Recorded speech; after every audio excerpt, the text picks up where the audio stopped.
Donald Trump has always wanted to be the most popular guy out there. The guy that everybody, if he's on TV, we gotta turn on TV to watch him. If he's on the radio, we gotta turn on that radio and listen to him. If he's at a rally, by God, pack the kids up. We've got to drive 4 hours to go see this man speak. But whatever it is, Trump wants people to pay attention to him. And because that is his greatest desire, along with his desire for money and power, he is having a very hard time right now. Because Donald Trump is not doing those things. He is not getting the eyeballs that he wants. He is not getting the admiration. He is not speaking to packed venues.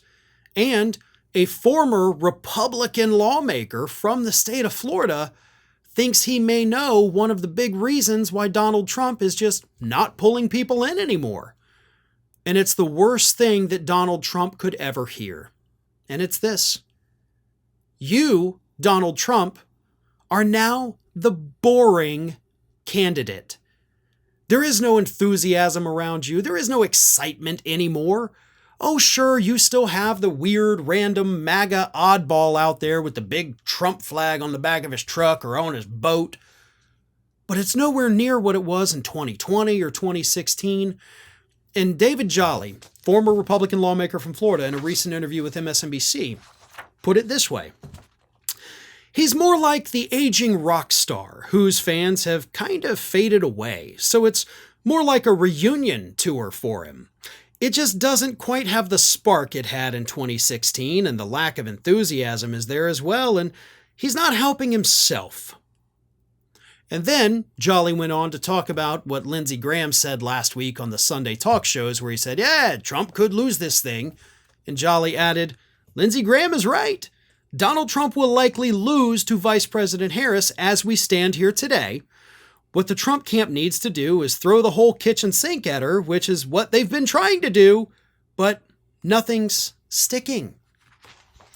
So it's not just that Trump can't land an attack that works against Harris. It's that he's boring.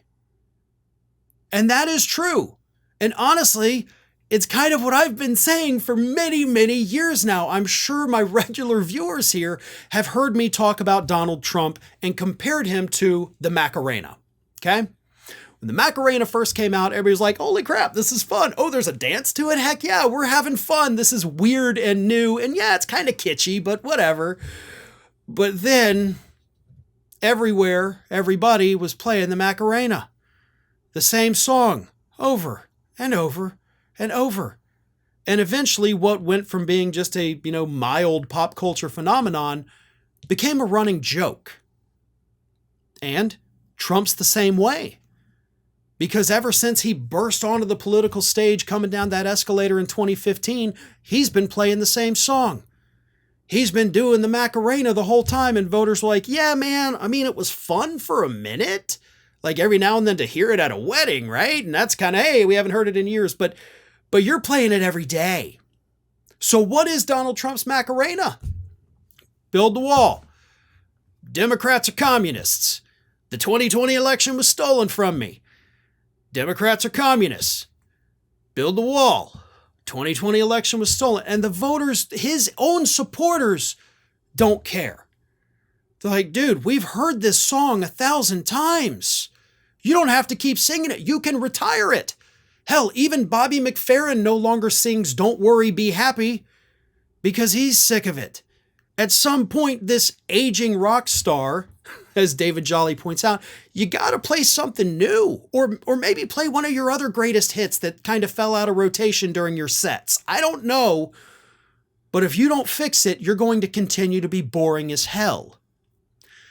And the second part of it, as Jolly also pointed out, is that he can't find any attacks that stick.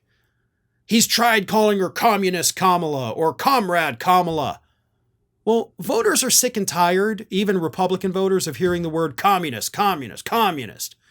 My God, every sentence Marjorie Taylor Greene says, she throws the word communist, Marxist, socialist in there, using all three interchangeably because she doesn't know what any of the three mean. And Trump started doing the same thing, and it's not working. Oh, we're going to attack her as the borders are. And voters don't care. Oh, but she's bad on the economy. And voters like, nah, we actually trust her more. So everything Trump has done has failed. And for the record, that was actually pointed out in a piece 2 days ago from the Washington Post, where they wrote this.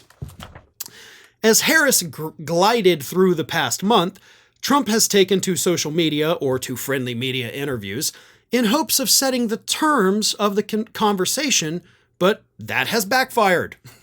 He has tried invective, exaggeration, and lies, something that in the past he used to shift the focus, sometimes to distract from his own problems, at other times to draw attention away from a rival. It hasn't done what he hoped. Trump has learned, perhaps painfully, that at this moment, fewer are listening to him.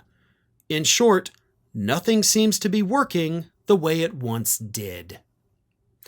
Because again, when you're the aging rock star and all you play is the greatest hits, with the greatest hits, by the way, it plays well to the deadheads, right?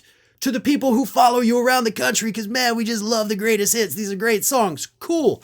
But you're not going to break back into the Billboard Hot 100 playing a song that's 8 years old. It's just not going to happen, and that's what Trump is doing. And that, of course, is why we are watching as his rallies empty early. And when he starts speaking, there's already half the auditorium that's nothing but empty chairs.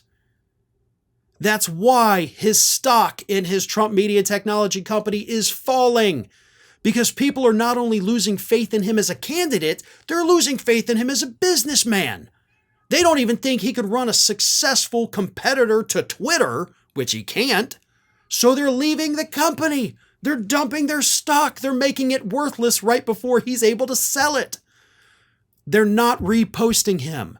The media is not paying as much attention to him as they used to. They're more focused on the fact that, holy crap, Kamala Harris is basically crushing him on all fronts. I don't think I have seen a legitimate, good headline about Donald Trump in weeks. There's no good polling news coming out. There's no good fundraising news coming out. The only time you see a headline that is even slightly positive about Donald Trump is when they're kind of twisting what actually happened, as I pointed out in the recent segment about the Politico article. So writers, reporters, media outlets, they have to twist reality over these last few weeks to even say something slightly positive about Donald Trump. But he's losing. He is losing not just in the polls, not just in the fundraising. He is losing in the battle for the attention of the American public. They simply do not care anymore. They are tuning him out. They have seen this show 2 times before. They saw it in 2016. They saw it in 2020. They're tired of it. He is old news, and his worst fear has become the reality that he, Donald Trump, is now the boring guy on the campaign trail. Hi, everyone. This here is little Athena. And Athena would like to know why you haven't subscribed to Fair and Balanced yet. So please, don't let Athena down. Subscribe today.